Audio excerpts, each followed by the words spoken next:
Hello, everyone, and welcome to SuttonsDaze. If you're new here, my name is Lisa. We are all about pantry preparedness. And today we're going to chat a little bit about some hacks that hopefully will help you out. We're in a time right now where a whole lot of households are stretched right to the edge, and not just the lower income households, middle income families, working families, and a huge number of senior citizens are living closer to the paycheck to paycheck line than ever before. If you look at today's headlines, you'll want to drink, but you'll see the same things over and over again. Rising prices, right? Shrinking budgets, higher debt loads, very much so. Households without savings, seniors on fixed incomes struggling, and families turning to credit just to cover the groceries. And here's the part that worries me honestly the most. When your income is stretched thin, the pantry becomes the difference between staying afloat and going under. Not in a dramatic end of the world kind of way, not in a panic buying, hoarding kind of way, but in a very real, very personal way. Your pantry becomes that thing that feeds you, your family, when your paychecks won't stretch. Your pantry becomes the buffer between you and a crisis, and your pantry becomes your insurance policy.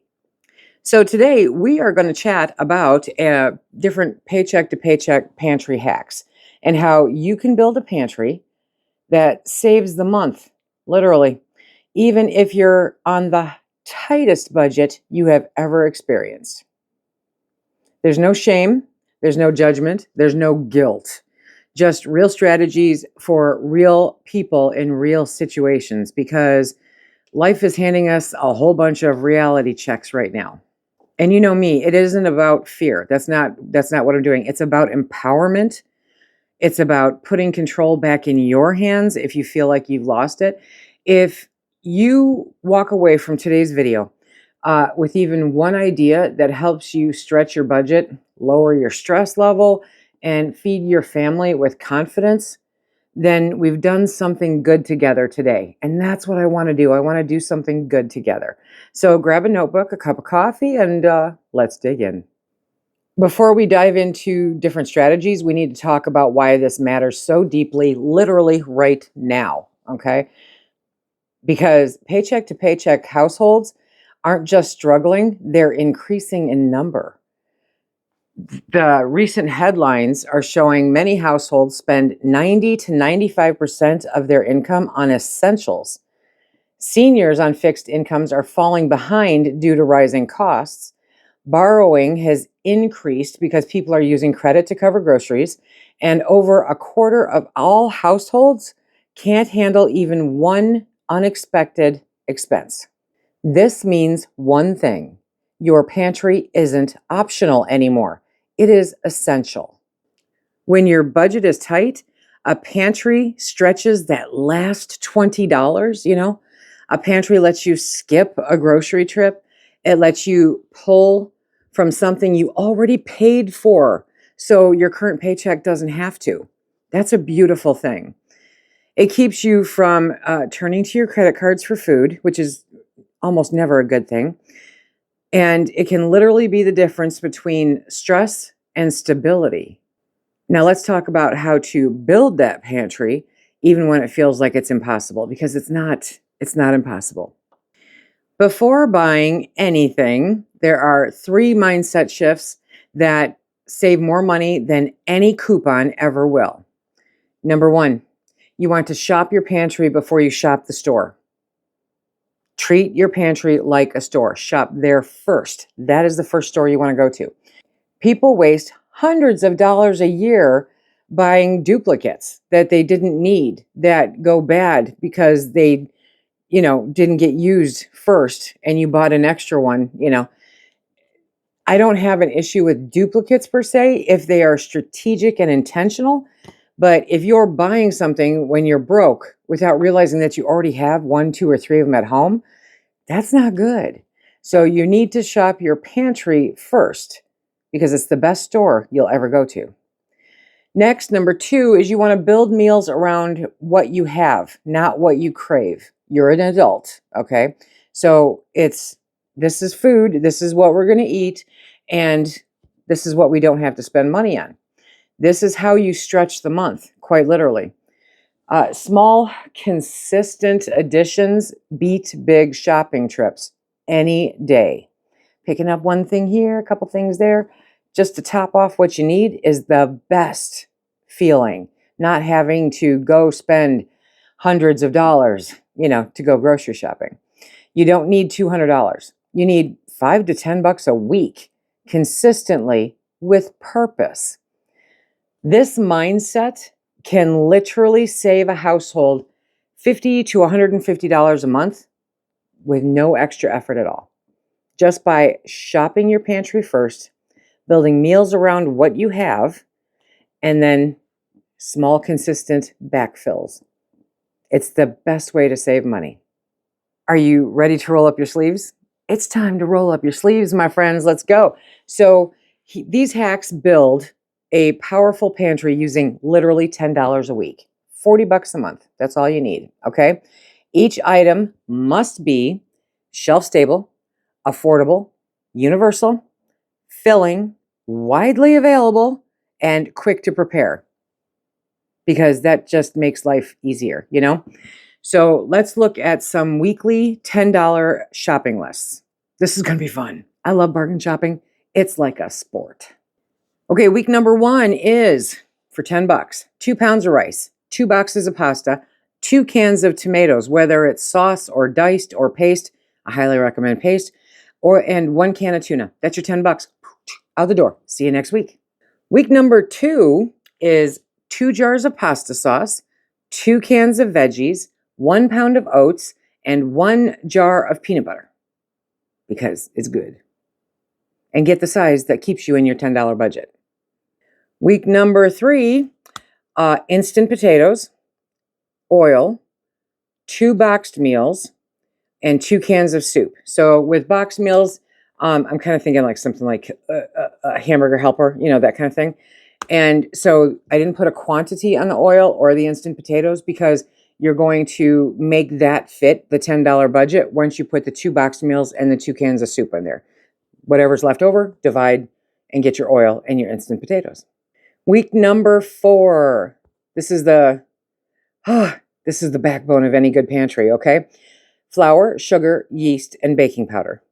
That's all you have to pick up. $10 worth for the whole kit and caboodle. This week sets you up to feed yourself even when you are completely broke. Week number 5. This is the good stuff. Beans or lentils or substitute proteins, if the budget allows. 2 shelf-stable meats. That's canned tuna, that's canned chicken, that's, whatever. And then 2 more canned veggies. We're rounding it out here. Now, as you move forward, literally, this is a consistent thing that you need to practice every single week, okay? Rotate these 5 weeks over and over and over. Your pantry grows automatically. So now we've got you, shopping for your pantry. It's great. Instead of shopping for your cravings, you're shopping for your pantry. And you're doing it remarkably economically at $10 a week. So next we're going to look at stretching meals, because that's super important nowadays. These hacks take what you already have and make it last longer, which is a beautiful thing and a magic trick in and of itself, right? So hack number 1 is to add rice. That's it. Just add rice, okay? Stretch chili, soup, canned sauces, leftovers by just adding some rice. That's all you have to do. Rice per serving is probably one of the most economical things out there. If you are diabetic, you do not have to eat 4 cups of it at a sitting. Hack number 2, add potatoes. Instant potatoes bulk up any meal and turn 2 servings into 4 automatically. I mean, just off the ingredients that we looked at for 5 weeks, you could make shepherd's pie in a heartbeat. You can make all kinds of different things. Potato soup doesn't cost hardly anything at all. And you've got great hearty meals that make you feel better. Obviously, again, if you are diabetic, you're going to watch your intake and maybe just Steer completely clear of that one and look at options for sweet potatoes. Hack number 3, using canned chicken creatively. Oh, I love my ugly chicken, okay? And we're just calling it all ugly chicken because ugly chicken is the best. Now, casseroles, soups, wraps, rice bowls, pantry stir fry. Yeah, canned chicken. You can do a gazillion things with canned chicken. Literally a gazillion things. And it's all good and it's all filling and it is wonderful. Number 4, hack number 4 is you're going to turn leftovers into new meals. This is one of the best things in the world. Leftover makeover, you know? And that's if you legitimately have to not have the same thing 2 days in a row. But you can take leftover chicken, like get one of those rotisserie chickens for $4 or $5, right? And chicken rice bowls one night, chicken tacos, chicken soup, chicken Alfredo, chicken salad. And you based all that off of like a $5 already cooked rotisserie chicken. Or ugly chicken or canned chicken out of your pantry. Hack number 5, meat as flavor, not a centerpiece. We have become remarkably blessed to have meat as the centerpiece of most of our meals instead of a flavor profile or an accessory, okay? And it's just because it was kind of abundant all the time, but it's becoming less so. It's becoming less affordable, less obtainable for a whole bunch of people. So if you get a pound of beef, that doesn't mean you need to use the whole thing, you know? As I've mentioned in multiple videos, you can cut down the amount of actual beef, ground beef, by adding lentils to it. Literally nobody in your house is going to know it's there. Nobody, okay? But some different things you can do, like a little bacon or a little ham. Not a whole ham, not a whole slab of bacon, you know, just a little bit of it. Boosts flavors. It makes flavors better. Do you have to do it? No, you don't. Ham and bean soup. Bean soup is great. Ham and bean soup is like phenomenal. But you don't need a whole ham to do that. You know, you might need just a couple little chunks in there to get that flavor. So find different ways to make your meat not the highlight star of the meal, but an accessory off to the side that just makes the rest of it taste really good. Number 6, you want to look at your flavor boosters because that makes all the difference in the world. So you want to look at bouillon, seasoning mixes, soy sauce. Doesn't go bad, buy it by the gallon, okay? Vinegar, mustard, those things, they really do create amazing profiles. They make everything taste so good, and they're versatile in all the different things that you can use them with, because you can use them with beef, pork, chicken, tofu, or not at all, you know, just use them by themselves. A vegetable stir fry, throw the soy sauce on there. Who needs meat? I don't know. They're small, they're cheap, but they have a huge payoff. Hack number 7, dun, dun, dun, pantry only meals for the last week of the month. It's a really great way to practice, okay, shopping your pantry and living off. It's like a once a month, 7-day pantry challenge. I love a pantry challenge. It teaches us so much. So you can save $40 to $80 a month by eating what you already have. It's great. And that can cover quite a bit of bills. Let's say you're just flat out broke. Been there, done that, get it. I completely understand the stress level and everything else. But there's some things that you need to avoid when you're broke, and you may not think of them or you may not think they're that impactful, but they are. And the first one is snacks. Yeah, they blow your budget instantly, without fail, every single time. But if you budget in popcorn, okay, you can make popcorn every single night of the week, and it doesn't cost pennies to do so. You, with your staples in your kitchen, with your flour and your sugar and all that stuff, you can make cookies. Doesn't cost hardly anything at all. Honestly, the sheer fact that you have to make it yourself as opposed to going out and buying it, you know, sometimes that's enough to prevent you from eating it at all and helping you stick to your diet. One thing to consider, at least until you get your pantry set up, okay, is watch about the number of duplicates that you're buying. When you're just setting up your pantry, you're looking for one additional, you know, of the things that you use often. You don't need 12 mustards, you know, to start off with. You may build up to that over the course of a year, but you don't need that. And you need to know how much you're actually using before you go buying in bulk like that. So pay attention to what you're duplicating and if you're actually using it, because if you're not actually using it, you can put that money towards something else. Do yourself a favor, save your sanity. Don't try a new recipe every single night. Oh, that'll drive you nuts. Yes, it will. Okay, it's fun and I get it, but stick with what works because that's what you already have the ingredients for, dime to a dollar says. So if you know that, you have everything you need for tuna noodle casserole, then don't try to get all creative with it. Just make tuna noodle casserole. Remember, at this particular moment, what you're trying to do is keep afloat and keep your head above water and try to get to a point where you're not living paycheck to paycheck as much and your pantry is providing you a cushion. And the way to do that is to stick with the favorites. I know new recipes are fun. I love trying new recipes. I love adapting new recipes. But if the funds are tight, I'm not going to spend money on something that I'm not sure everyone's going to absolutely love. I know people say it all the time. Even I have fallen into this trap. I mean, you just really want to make sure that you are not shopping when you're hungry or when you're stressed.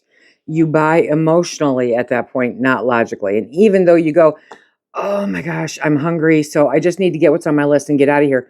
It is so hard to do when you're hungry, So you want to make sure that you're not stressed and that you're not hungry when you walk through that grocery store. Another thing to consider, because I'm not sure what day this is going out, but one thing to consider is don't wait until payday to plan. Payday is not the day to plan. Plan it first, spend it after.